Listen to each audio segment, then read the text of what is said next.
मुख्यमंत्री जीतन राम मांझी थे, किसी मंदिर में गए थे।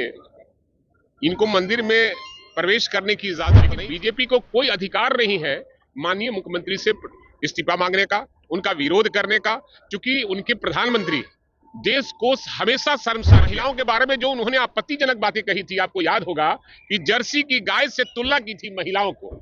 इसलिए पहले तो उनको अपने शब्दों पर कंट्रोल करना चाहिए। मणिपुर में जिस तरह से मां बहनों का इज्जत लूटी जा रही है, हत्याएं हो रही है, उस पर प्रधानमंत्री को पहले ये करना चाहिए। देश की जनता बहुत निगाहें से देख रही है। नमस्कार, मैं मनीष और आप देख रहे हैं मीडिया दर्शन। जीतन राम मांझी और बिहार के मुख्यमंत्री नीतीश कुमार के बीच विवाद में अब आरजेडी विधायक भाई वीरेंद्र भी कूद पड़े हैं। उन्होंने नीतीश कुमार का समर्थन किया और कहा है कि पहले जीतन राम मांझी ये देखे कि जब वो खुद मंदिर गए थे तो बीजेपी और आरएसएस के लोग ही मंदिर को धुलवाए थे। साथ ही साथ उन्होंने नीतीश कुमार के समर्थन में ये कहा कि जब भारत के प्रधानमंत्री नरेंद्र मोदी ने ये कहा था कि महिलाएं जर्सी गाय होती है, महिलाओं की तुलना जर्सी गाय से की गई थी, उस समय विवाद क्यों नहीं हुआ था। आइए सुनते हैं भाई वीरेंद्र ने क्या कुछ कहा है। पहले तो इनको जवाब देना चाहिए कि यही मुख्यमंत्री जब पूर्व मुख्यमंत्री जीतन राम मांझी थे, किसी मंदिर में गए थे। इनको मंदिर में प्रवेश करने की इजाजत नहीं थी। प्रवेश किसी तरह किए मंदिर को धोया गया। किसने धोया? ये बीजेपी वाले, आरएसएस वाले धोने का काम किया। ये दलित विरोधी है। अगर कोई मामले उठाए जाते हैं उसको जाति और धर्म से जोड़कर नहीं देना चाहिए। जो गलत है वो गलत है, लेकिन बीजेपी को कोई अधिकार नहीं है माननीय मुख्यमंत्री से इस्तीफा मांगने का, उनका विरोध करने का, क्योंकि उनके प्रधानमंत्री देश को हमेशा शर्मसार किया है। महिलाओं के बारे में जो उन्होंने आपत्तिजनक बातें कही थी, आपको याद होगा कि जर्सी की गाय से तुलना की थी महिलाओं को। इसलिए पहले तो उनको अपने शब्दों पर कंट्रोल करना चाहिए। मणिपुर में जिस तरह से मां बहनों का इज्जत लूटी जा रही है, हत्याएं हो रही है, उस पर प्रधानमंत्री को पहले ये करना चाहिए। देश की जनता बहुत निगाहें से देख रही है कि ये बीजेपी वाले, एनडीए वाले क्या कर रहे हैं। देश में महंगाई चरम सीमा पर है,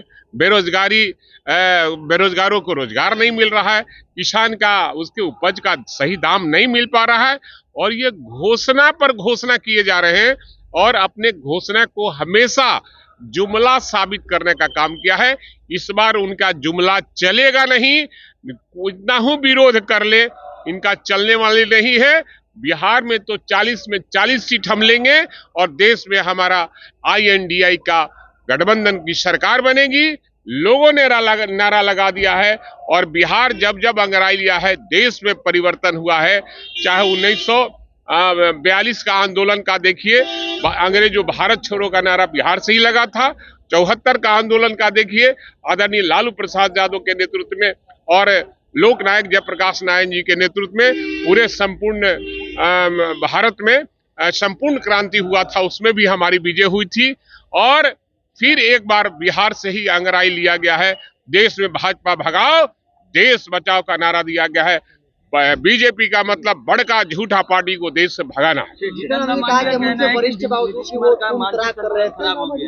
अब सवाल है, मैं ये नहीं कहूंगा सही हुआ है कि गलत हुआ है, लेकिन ये बात तो सही है कि माननीय मुख्यमंत्री नीतीश कुमार जी ने उन दिनों उनको मुख्यमंत्री बनाया था।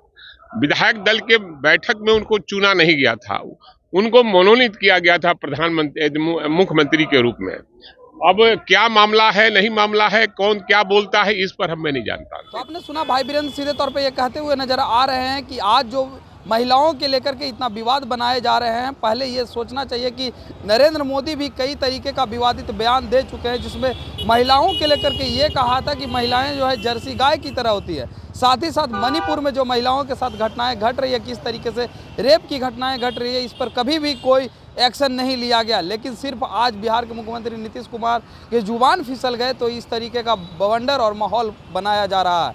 इस तरह के तमाम अपडेट के लिए देखते रहे मीडिया दर्शन। धन्यवाद।